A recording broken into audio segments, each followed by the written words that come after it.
Internal fixing for glowing skin.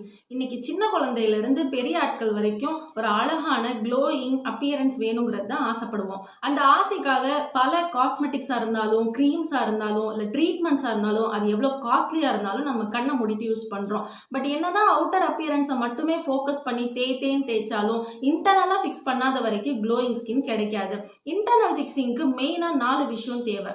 First thing 2 to 3 litres அது கண்டிப்பாக தண்ணி குடிச்சிருக்கணும். நீங்கள் கார்டியாக் பேஷண்ட்டாக இருக்கீங்க, இல்லை கிட்னி பேஷண்ட்டாக இருக்கீங்கன்னா மட்டும் இது நெக்லெக்டபிள். ஸோ செகண்ட் திங், பசிச்சா தேவையான அளவு ஹெல்தியாக சாப்பிடுங்க, அதுவே போதும். டைமுக்கு சாப்பிட்றேன்னு ஓவர் இன்டேக் பண்ண வேண்டாம். ஸோ தேர்ட் திங், இடியே விழுந்தாலும் 7 மணி நேரம் கண்டிப்பாக தூங்கணும். ஸோ இன்னைக்கு நிறைய பேர் நான் 1:30 தான் தூங்குவேன், 3 o'clock எந்திரிச்சிருவேன், சரியான தூக்கம் இல்லை அப்படி தான் சொல்கிறாங்க.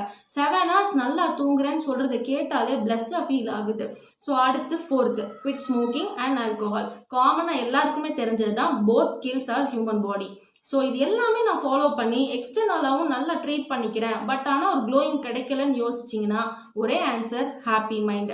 ஸோ என்னதான் இன்டர்னல் ஃபிக்ஸிங் எக்ஸ்டர்னல் ட்ரீட்மெண்ட் பண்ணாலும் ஹாப்பியாக மைண்ட் இல்லை, ஸ்ட்ரெஸ்ஃபுல்லாக இருக்கீங்க, ஓவர் திங்க் பண்ணுறீங்க, எப்பயுமே நெகட்டிவ் தாட்ஸ் மட்டுமே இருக்குன்னா ஒரு க்ளோயிங் ஸ்கின்னை கண்டிப்பாக அச்சீவ் பண்ண முடியாது. Happy mind will never fail to glow your skin. Thank you.